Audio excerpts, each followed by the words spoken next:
Hello everyone and welcome to Sinful Gaming. I hope you're all doing well, I hope you're all staying safe, and most of all, I hope you're all fighting that war against the Grey. Today's video we're going to talk Start Collecting Age of Sigmar Warcry, and today we're going to take a look at the Scions of the Flame warband. Now in this video we're going to go through, talk about all the models that come inside this box set and what they do on the tabletop. We'll then take a look at some other units we can use to create some alternate warband options for our warband. Now, it should be said with that, there is no need to go grab these alternate options right away, or indeed ever at all, because you do have a perfect 1000 renowned warband right out of the box with these Warcry box sets. So that's pretty cool straight away. Now, we are going to do a sample army list using some of the alternate options to show you how you can make a different army list using some of the other pieces you can use for Warcry. I think this just gives you a nice lot of versatility, and definitely it is worth exploring in your future with Warcry, though maybe not straight away. Definitely use this warband straight out of the box as it is. Now, let's talk about the models inside the box set. First of all, we get the Blazing Lord. He is a pretty solid Warcry champion. Now, he's got toughness 5, which is really good. Most of them are only defense 4. He's got 20 wounds. He's got strength 5 as well and 2/6 on his damage. He is probably one of the best Warcry warband leaders there are, I think. Now, he's got his own couple of abilities. First of all, Beheading Strike for a double, where he can double the amount of damage points, potentially with his critting damage. So he gets to add the amount of half the value of the dice roll to his fighting crits. Or he can choose to use Ignited Feather, where he can give +1 attack to friendly models around him as well. Now we've then got the Brazen Champion, who's the guy with the giant flaming axe you can see there. And the Brazen Champion has the same Beheading Strike ability, and he's got 18 wounds, toughness 4, and 3 attacks at strength 5, 3/6 on the damage. So he's actually got a little bit more damage than your Blazing Lord, which is pretty good. He's probably one of the best alternate champions as well. Now we then have a Inferno Priest, who is a nice little wizard and has a really cool quad where he can do a ton of damage. You roll 6 dice for each 2+, you allocate a number of damage points equal to the value of half the ability rounding up. And in addition, for each roll of a 6, you can roll an extra dice as above and keep going on. So you've got some pretty solid core fighters. The Immolator is a nice piece to add as well with his triple for Inferno. Roll a dice for each visible enemy fighter within 3 inch, and on 4+, they get allocated a number of damage points equal to the value of this ability. Now, your Fireborn are sort of your elite baseline troops. There's not much to write home about them. They've all got defense 4 and 12 wounds, and you can have a variety of different weapons. The baseline Fireborn arm with the basic weapons will have the Flame Burst pots at double, so you can do a little bit of range damage. And then you've just got a variety of different weapon options, from your Sunblade and Brazier Axe to the Sunblade and Chris as well. Lastly, we have the Initiates. These are the baseline fighters for your warband, and they can be armed with a variety of different weapons, either the Brazier weapons, Hooked Axe, Morningstar, or the Flame Burst pot. All of these different Initiate weapons will have a couple of different profiles, so the Brazier weapon and Flame Burst pot models are going to have access to the double, which is going to allow them to throw firebombs, which is probably the best way to go. You're always going to want to get those firebombs if you can.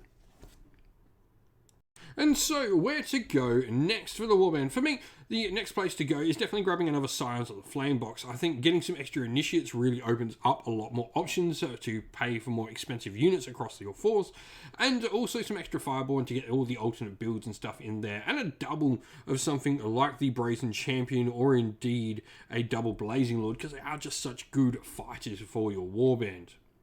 Now, we've then got other alternate options. Bring in some more fighting monsters, definitely models that are going to have a lot of attacks on them and really get the bonus for that Blazing Lord going, and the Fomaroid Crusher is certainly one of them.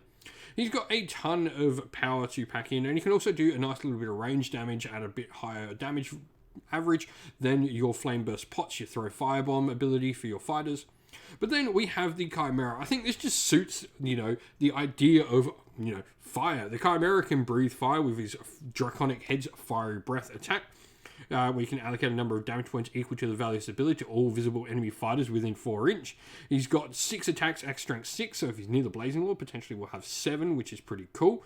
And then he's got 45 wounds, defense 4, and 510 on the base damage of those attacks as well, with a 2 inch range. The last one to look at is the Gorgon, which is really cool.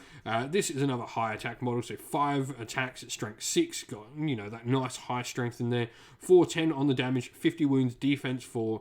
He can add 3 to his move if he does his Roaring Challenge for a double, which is really cool, boosting the move up to a mighty 9. Ravenous Bloodgreed will allow this fighter to make a bonus move action up to a number of inches equal to the value of its ability and then make a bonus attack. And the Slathering Maw allows you to just do some straight up damage to enemies as well. There's definitely a lot to be said for the Gorgon, even the Chimera, even the Foam Crusher. I think adding, you know, a nice heavy hitting monster and maybe taking out some of the secondary pieces for the Scions of the Flame is a fun way to build an alternate warband. And so here we have our sample army, obviously playing in the Scions of the Flame warband. Now we've got a champion in there with the Blazing Lord, and our fighters we've gone with the Inferno Priest. Now I do like the Brazier weapons. They are by far the best initiate model, I think, because they're going to get access to the double, but they're also, you know, slightly better than the Flameburst Pop model. However, you do only get one of these in a box, so you would either need to convert up your other initiate, or you need to get 4 boxes to get that miniature 4 times. But I think you could easily convert up some models to get some Brazier weapons in there quite easily enough. For me, yeah, the Brazier weapon just by far is that best profile for the initiate. It's going to give you the most value there with those 3 attacks at strength 4, which is the most important thing. Otherwise, you have 3 attacks at strength 3 with the other one. You're about saving 5 points, but it doesn't really matter. We're under points by 10 anyway on the Renown. And so, for me, that's generally the way to go. Like I said, if you don't want to get those models, you don't want to do conversion, you want to use models straight out of the box, you can easily just use your 4 initiates out of 2 boxes straight as they are, build them all up. You'd be able to build 2 Brazier weapons and 2 Flameburst pots and get all the doubles you want. But rounding out the warband, 390 renown spent on that Chimera. I think he's just a really fun piece to bring in. You know, you're having to drop the Brazen Champion and your Immolator and stuff like that into the warband. But I think this is a nice alternate build, allowing you to take a nice big monster in your warband as well. As said though, at the start of the video, you don't need to play these alternate warbands. You definitely have a warband straight out of the box, and you can play around with the Scions of the Flame pretty well with a couple of boxes as well, as they do have, you know, quite a few interesting pieces like running something like double Immolators or double of the Brazen Champions, or even running more Initiates and getting rid of your Fireborns, etc. Can be some interesting warband options. Now we have 120 wounds, which is on the cusp of not being in the average 120 to 140 wound range, and 7 activations slightly under average of that 8 to 11, 12-ish. If you've been playing with the Scions of the Flame, let us know how you've been going and what you would do with the warband down in the comments below. And so that is the end of the video. We hope you all enjoyed it. If you did, please don't forget to leave a like and subscribe to the channel. If you haven't already, come and join our Discord and join in the conversation there. We chat all things wargaming and other things besides as well. If you'd like to do that, you can come join via the descriptions linked to the server. Now, also linked down in the video's description is the best ways to support the channel via Patreon or YouTube members, or indeed grabbing some merch from our merch stores on either Teespring or on Ko-fi.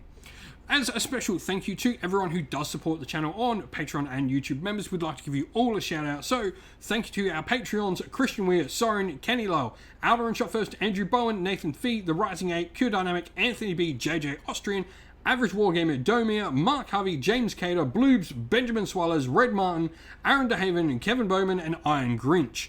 And a special thank you to our YouTube members, Green Roots Gaming, Ronya, Lock Lorick, The Johnny84, David Ellsworth, Wolfric Nick, Broken Chef, Ariana Edwards, Revenar, Pink Nico Fire, Robin Mankiller, Monty Tabletop Terrain, John Castle, Davis Weir, and James South.